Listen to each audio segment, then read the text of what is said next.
Rachel Avraham. She's about to graduate from Master of Arts in Middle East Studies program at Ben Gurion University. The thesis topic is Women and Jihad, Debating Palestinian Female Suicide Bombing in the American, Israeli, and Arab Community.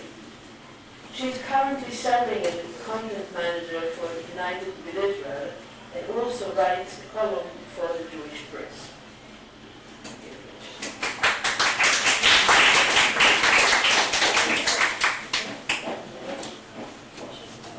Thank you, Donna. When I was growing up in America, it was not uncommon to hear negative comments about Israel. However, until I made Aliyah to Israel, I could not imagine that even here I would be exposed to anti-Israel propaganda and even face intimidation from fellow Jews. All this happened when I joined the International MA program in the Middle Eastern Studies Department at Ben Gurion University in the academic year 2009-2010. For starters, the social coordinator for the International MA students, Noah Slor, was a very big pro-Palestinian activist on campus. Indeed, during our very first meeting, Slor was encouraging international students to support the radical left-wing party, Hadash.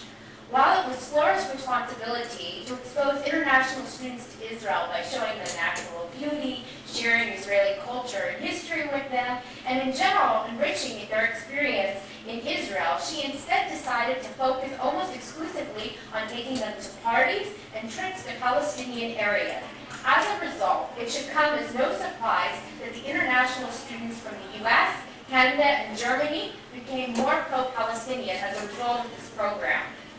For the first major trip, which was held on January 20th, 2010, Slor decided to take our group to East Jerusalem.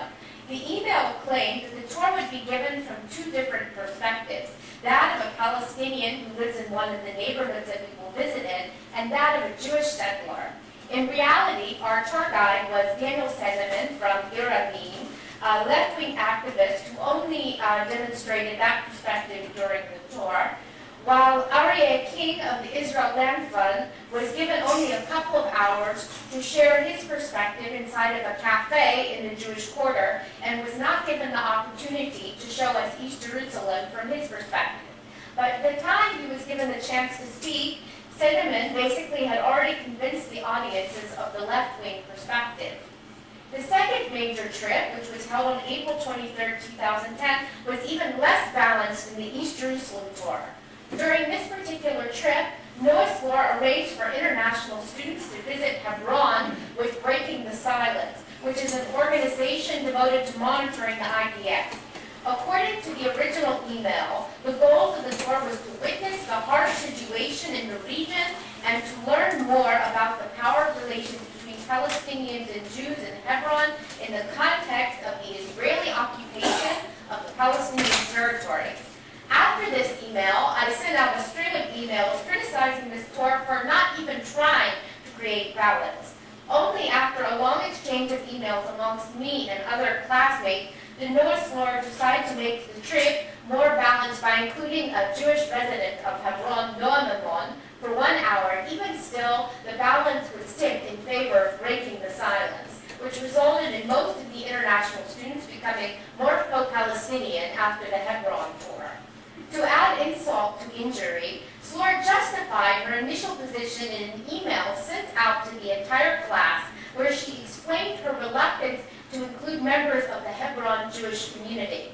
She claimed that Hebron's Jews are an extremely violent group that have routinely abused the city's Palestinian residents, and that given this, she has a hard time to give legitimacy to such a violent group by enabling them to speak up and to express their opinions.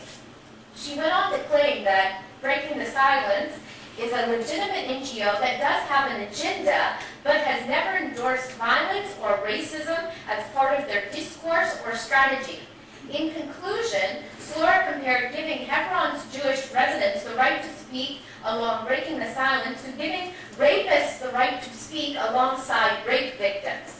Unfortunately, Noah Slor was not the only radical left-wing activist who held a prominent position within my program.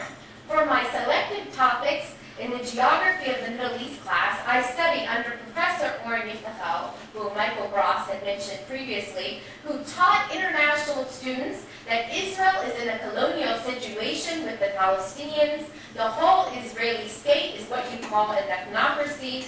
Ashkenazis colonized the Mizrahim. Israeli Arabs have ghetto citizenship. Israel is like Sudan, an ethnocratic structure, and that Israel imposes Judaism on her Palestinian citizens.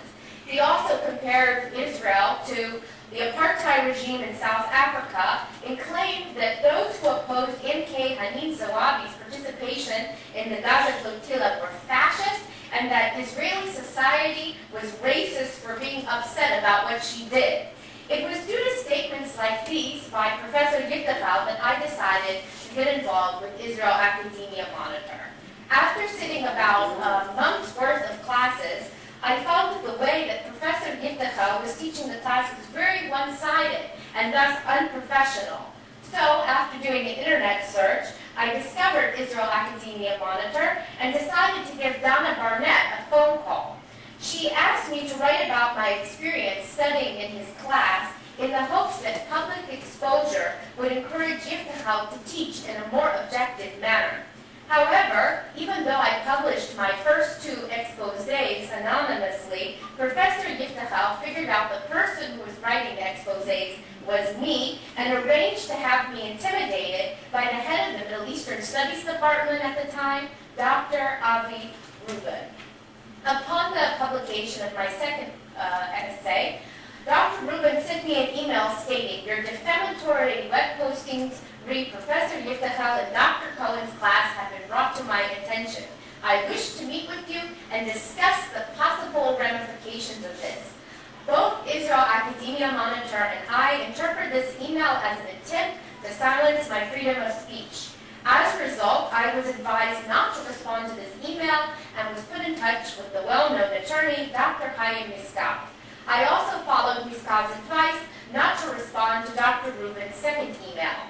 Then, on April 25, 2010, I received a phone call from Dr. Rubin where he demanded an explanation for why I did not answer him. On the phone, he pretended that he just wanted to mediate between Professor Yiftachel and myself and didn't mean me any harm. However, after I received Dr. Rubin's response to my attorney's letter, it became clear that Dr. Rubin did not have my best intentions at heart. He accused me of lying, refused to request to remain impartial on this issue until hearing my side of the story, and decided to side with Professor Yiftachel before even hearing what I had to say. It was decided that there would be a meeting between Professor Yiftachel, the university's legal department, and Dr. Cohen, who was Yiftachel's assistant. My attorney, a pro-Israel professor, and a sympathetic member of the Board of Governors would also be present. Fortunately, the pressure wore off after this exchange, thanks to the fact that I met with Professor Yiftachel, where he refused to help me on my final paper before lecturing me about how I hurt his feelings. Nevertheless, he backed off after this meeting when I said I would try to understand where he was coming from. But the pressure started up again after the publication of the Im Tirtzu report to the Knesset education community, where my story was featured prominently. During our next meeting to discuss my final paper, he more or less refused to help me at all and instead lectured me on how what I was doing was unethical. He claimed that I violated university policies, that this had the potential to be a war between the two of us, that what Israel Academia Monitor was doing was like McCarthyism, that I was guilty of slandering him, and that I had no right to criticize him unless I had a PhD.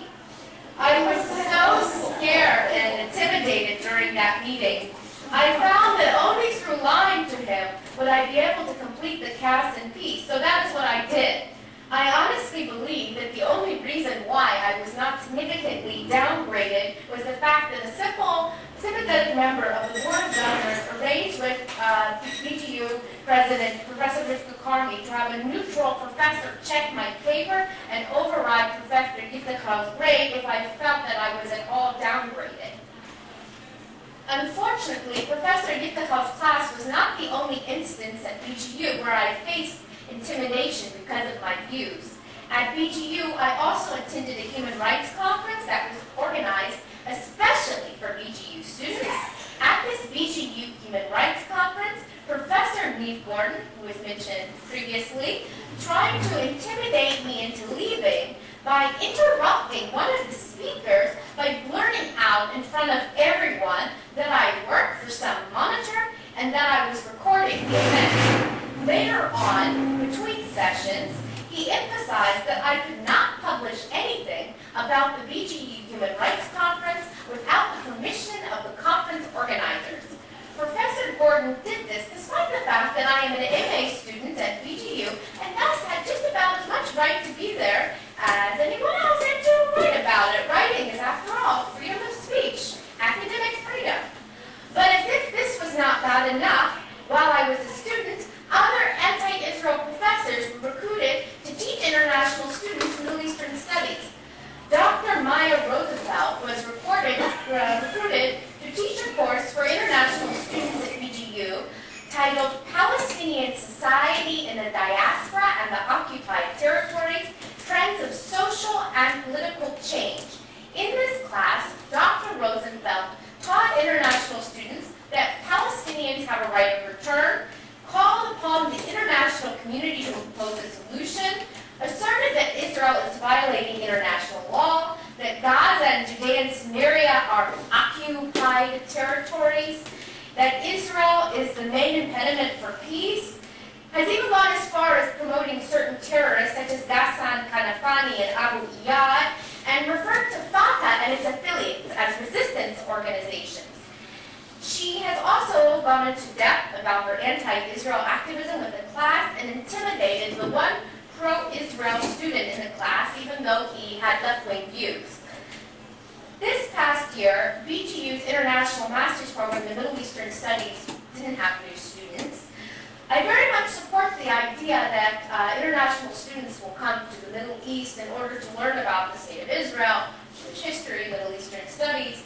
However, it's also very important that less knowledgeable young people are not exploited and brainwashed into becoming anti-Israel activists. International students should be exposed to many opinions, and professors should leave it to the students to decide what they believe and not to teach their political positions as facts. Thank you.